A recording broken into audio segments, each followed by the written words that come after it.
അപ്പോൾ ഇന്ന് ഞാൻ വന്നിട്ടുള്ളത് വളരെ സിമ്പിളായിട്ട് ഉണ്ടാക്കിയെടുക്കാൻ പറ്റണ നല്ലൊരു അടിപൊളി ചിക്കൻ ഫ്രൈൻ്റെ റെസിപ്പി ആയിട്ടാണ്. നമ്മളിതുപോലെ ചിക്കൻ ഫ്രൈ ചെയ്തെടുക്കുന്ന സമയത്ത് കൂടുതലായിട്ട് എണ്ണേൻ്റെ ആവശ്യമില്ല കേട്ടോ. കുറച്ച് എണ്ണ മതിയാവും. അതുപോലെ തന്നെ കൂടുതൽ ഇൻഗ്രീഡിയൻസിൻ്റെ ആവശ്യമില്ല. എങ്കിലും കഴിക്കാൻ നല്ല അടിപൊളി ടേസ്റ്റാണ് കേട്ടോ. അപ്പോൾ എന്തായാലും നമുക്ക് വീഡിയോ ഒന്ന് കണ്ടു നോക്കാം. അതിന് മുമ്പായിട്ട് നമ്മളെ ചിഞ്ചച്ചിലും മുത്തുഫാക്ക് എന്ന ചാനൽ ആദ്യമായിട്ട് കാണുന്നവരാണെങ്കിൽ ലൈക്ക് ചെയ്യാനും ഷെയർ ചെയ്യാനും സബ്സ്ക്രൈബ് ചെയ്യാനും അതോടൊപ്പം തന്നെ ആ ബെൽ ബട്ടൺ ക്ലിക്ക് ചെയ്യാനും മറക്കരുത്.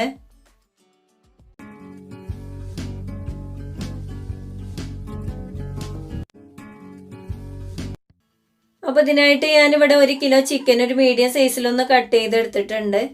അപ്പോൾ ആദ്യം നമുക്ക് ഇതിലേക്ക് വേണ്ട മസാല ഒന്ന് റെഡിയാക്കി എടുക്കാം. അതിനായിട്ട് ഞാനിവിടെ ഒരു മിക്സിൻ്റെ ജാർ എടുത്തിട്ടുണ്ട്. ഇതിലേക്ക് ഒരു 200 ഗ്രാം ചെറിയ ഉള്ളി ചേർത്ത് കൊടുക്കുക. അതുപോലെ തന്നെ ഒരു 1.5 കുടം വെളുത്തുള്ളിയും ചേർത്ത് കൊടുക്കുന്നുണ്ട്. പിന്നെ ഇതിലേക്ക് ഒരു വലിയ കഷ്ണം ഇഞ്ചി ചതച്ചതാണ് ചേർത്ത് കൊടുക്കുന്നത്. പിന്നെ ഇതിലേക്ക് ഒരു 7 വറ്റൽമുളക് ചേർത്ത് കൊടുക്കുക. അതുപോലെ തന്നെ 2 തണ്ട് കറിവേപ്പിലയും ചേർത്ത് കൊടുക്കുന്നുണ്ട്. പിന്നെ ഇതിലേക്ക് 2 തണ്ട് മല്ലിയിലയും ചേർത്ത് കൊടുത്തതിന് ശേഷം നന്നായിട്ട് തന്നെ അതുപോലെ ഒന്ന് അരച്ചെടുക്കുക. പറ്റ പേസ്റ്റ് ആക്കിയിട്ട് അരച്ചെടുക്കേണ്ട ആവശ്യമൊന്നുമില്ല. അതുപോലെ ഒന്ന് അരച്ചെടുത്താൽ മതി. ഇനി നമ്മൾ എടുത്തു വെച്ച ചിക്കനിൽ ചേർത്ത് കൊടുക്കുക. പിന്നെ ചിക്കനക്ക് ആവശ്യത്തിനുള്ള ഉപ്പും ചേർത്ത് കൊടുക്കുക. അപ്പോൾ ഞാനിവിടെ 1 ടീസ്പൂൺ ഉപ്പ് ചേർത്തിട്ടുണ്ട്. അപ്പോൾ ഉപ്പിൻ്റെ അളവൊക്കെ ഓരോരുത്തരുടെ ടേസ്റ്റിനനുസരിച്ച് കൂട്ടി കുറയ്ക്കുകയൊക്കെ ചെയ്യാം. ഇനി നന്നായിട്ട് ഇതുപോലെ ഒന്ന് മിക്സ് ചെയ്തെടുത്തതിന് ശേഷം ഒരു 30 മിനിറ്റ് ഒന്ന് റെസ്റ്റ് ചെയ്യാൻ വെക്കണം കേട്ടോ. എങ്കിലാണ് ആ മസാലയൊക്കെ ചിക്കനിൽ നന്നായിട്ടൊന്ന് പിടിച്ച് കിട്ടുള്ളൂ. ഇനി നമുക്കിത് ഉണ്ടാക്കിയെടുക്കാം. അതിനായിട്ട് ഞാനിവിടെ ഒരു പാൻ അടുപ്പിൽ വെച്ചിട്ടുണ്ട്. ഇതിലേക്ക് ഒരു 3 ടേബിൾ സ്പൂണോളം വെളിച്ചെണ്ണയാണ് കേട്ടോ ഒഴിച്ചു കൊടുക്കുന്നത്. എണ്ണ നന്നായിട്ട് ചൂടായി വരുന്ന സമയത്ത് 2 തണ്ട് കറിവേപ്പില ചേർത്തെടുക്കുക. ഇനി ഇതിലേക്ക് 1 ടീസ്പൂണോളം മുളക് പൊടിയാണ് കേട്ടോ ചേർത്ത് കൊടുക്കുന്നത്. അപ്പോൾ അത് അത്യാവശ്യം എരിവുള്ള മുളക് പൊടി തന്നെയാണ്. പിന്നെ ഒരു കളറിന് വേണ്ടിയിട്ട് 1 ടീസ്പൂണോളം കാശ്മീരി ചില്ലി പൗഡറും കൂടെ ചേർത്ത് കൊടുക്കുന്നുണ്ട്.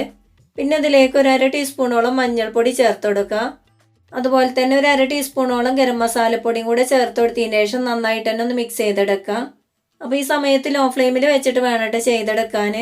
അപ്പോൾ ഈ പൊടികളൊക്കെ നന്നായിട്ടൊന്ന് മൂത്ത് വരുന്ന സമയത്ത് നമ്മൾ നേരത്തെ മസാല റെഡിയാക്കി വെച്ച ചിക്കൻ ചേർത്ത് കൊടുക്കുക. ചിക്കൻ ചേർത്തതിന് ശേഷം നന്നായിട്ട് തന്നെ ഇതുപോലെ ഒന്ന് മിക്സ് ചെയ്തെടുക്കുക. എന്നിട്ട് ലോ ടു മീഡിയം ഫ്ലെയിമിലിട്ട് കണ്ടൊന്ന് വേവിച്ചെടുത്താൽ മതി. അപ്പോൾ ഇടയ്ക്ക് ഇതുപോലെ ഇളക്കിക്കൊണ്ടിരിക്കണം കേട്ടോ. ഇല്ലയെന്നുണ്ടെങ്കിൽ മസാലയൊക്കെ അടിയിൽ പിടിക്കും. പിന്നെ ഇരുമ്പിൻ്റെ ചട്ടിയിലൊക്കെയാണ് ഉണ്ടാക്കിയെടുക്കണമെന്നുണ്ടെങ്കിൽ ഏറ്റവും ലോ ഫ്ലെയിമിൽ വെച്ചിട്ട് വേണം ഉണ്ടാക്കിയെടുക്കാൻ. ഇല്ലയെന്നുണ്ടെങ്കിൽ പെട്ടെന്ന് തന്നെ അടിയിൽ പിടിക്കും. കാരണം നമ്മൾ കൂടുതലായിട്ട് എണ്ണയൊന്നും ചേർക്കണില്ലല്ലോ. ഇനി ഇതിലേക്ക് ഞാനൊരു തണ്ട് ബിരിയാണി ഇല കട്ട് ചെയ്ത് കണ്ട് ചേർത്ത് കൊടുക്കുന്നുണ്ട്. അപ്പോൾ ഇത് നിർബന്ധമില്ല കേട്ടോ. കയ്യിലുണ്ടെങ്കിൽ മാത്രം ചേർത്ത് കൊടുത്താൽ മതി. ചേർക്കുകയാണെന്നുണ്ടെങ്കിൽ നല്ലൊരു ടേസ്റ്റ് തന്നെയാണ്. എന്നിട്ട് ഇതുപോലെ നന്നായിട്ടൊന്ന് മിക്സ് ചെയ്തെടുത്തതിന് ശേഷം അടച്ച് വെച്ച് കണ്ടൊന്ന് വേവിച്ചെടുക്കുക. അപ്പോൾ ഏകദേശം ഒരു 5 മിനിറ്റ് കഴിഞ്ഞിട്ടുണ്ട് കേട്ടോ. നമ്മളെ ചിക്കനൊക്കെ നന്നായിട്ടൊന്ന് വെള്ളം ഇറങ്ങി വന്നിട്ടുണ്ട്. അപ്പം ഞാനൊരു മീഡിയം ഫ്ലെയിമിലാണ് വെച്ചിട്ടുണ്ടായിരുന്നത്. ഇനി നന്നായിട്ട് ഇതുപോലെ ഒന്ന് ഇളക്കിയെടുത്തതിന് ശേഷം ഒരു 10 മിനിറ്റ് ഏറ്റവും ലോ ഫ്ലെയിമിൽ വെച്ച് കണ്ടൊന്ന് വേവിച്ചെടുക്കുക. ആ സമയം കൊണ്ട് തന്നെ നമ്മൾ ചിക്കനൊക്കെ നന്നായിട്ടൊന്ന് ഫ്രൈ ആയി കിട്ടിക്കോളും.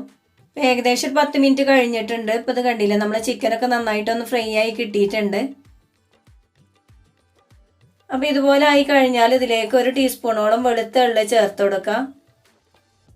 അതുപോലെ തന്നെ ഒരു തണ്ട് മല്ലിയില കട്ട് ചെയ്തതും കൂടെ ചേർത്ത് കൊടുത്തതിന് ശേഷം നന്നായിട്ട് തന്നെ ഒന്ന് മിക്സ് ചെയ്തെടുക്കുക. അപ്പോൾ ഇതുപോലെ നമ്മൾ ചിക്കൻ ഫ്രൈ ചെയ്തെടുക്കുന്ന സമയത്ത് കൂടുതലായിട്ട് എണ്ണയും വേണ്ട. അതുപോലെ തന്നെ കഴിക്കാനും നല്ല ടേസ്റ്റ് തന്നെയാണ് കേട്ടോ. ഇനിയിപ്പോൾ ചോറിൻ്റെ കൂടെ മാത്രമല്ല കേട്ടോ, ചപ്പാത്തി പൊറോട്ട എന്തിൻ്റെ കൂടെ കഴിക്കാനും നല്ല അടിപൊളി ടേസ്റ്റ് തന്നെയാണ്. അപ്പം ഞാനിവിടെ നന്നായിട്ട് തന്നെ ഒന്ന് മിക്സ് ചെയ്തെടുത്തിട്ടുണ്ട്. ഇനി ഫ്ലെയിം ഓഫ് ചെയ്യാം. അപ്പോൾ ഇത്രയേ ഉള്ളൂ കേട്ടോ. വളരെ സിമ്പിളായിട്ട് ഉണ്ടാക്കിയെടുക്കാൻ പറ്റണം നല്ല അടിപൊളി ചിക്കൻ ഫ്രൈ ഇവിടെ റെഡി ആയിട്ടുണ്ട്. അപ്പോൾ എന്തായാലും എല്ലാവരും ഇതുപോലെ ഒന്ന് ഉണ്ടാക്കിയെടുക്കുക. ഉണ്ടാക്കിയെടുക്കുന്ന സമയത്ത് നിങ്ങൾക്ക് ഈ റെസിപ്പി ഇഷ്ടപ്പെടുകയാണെന്നുണ്ടെങ്കിൽ നിങ്ങളെ അഭിപ്രായങ്ങളൊക്കെ ഒന്ന് കമൻസിലൂടെ അറിയിക്കാൻ മറക്കരുത്. അപ്പം ഞാനെന്നും പറയണ പോലെ തന്നെ നമ്മളെ ചിഞ്ചച്ചിലും മുത്തുഫാക്കിലെ വീഡിയോസ് നിങ്ങൾക്ക് ഇഷ്ടപ്പെടുകയാണെന്നുണ്ടെങ്കിൽ ലൈക്ക് ചെയ്യാനും ഷെയർ ചെയ്യാനും മറക്കരുത്. അതുപോലെ തന്നെ നമ്മളെ ചാനൽ ആദ്യമായിട്ട് കാണുന്ന ഒരാളാണെന്നുണ്ടെങ്കിൽ ആ റെഡ് സബ്സ്ക്രൈബ് ബട്ടൺ ഒന്ന് ക്ലിക്ക് ചെയ്തതിന് ശേഷം ബെൽ ബട്ടൺ ഓളിൽ തന്നെ ക്ലിക്ക് ചെയ്യുക. എങ്കിലേ ഞാനിടുന്ന വീഡിയോസിൻ്റെ നോട്ടിഫിക്കേഷൻ നിങ്ങൾക്ക് കിട്ടുള്ളൂ.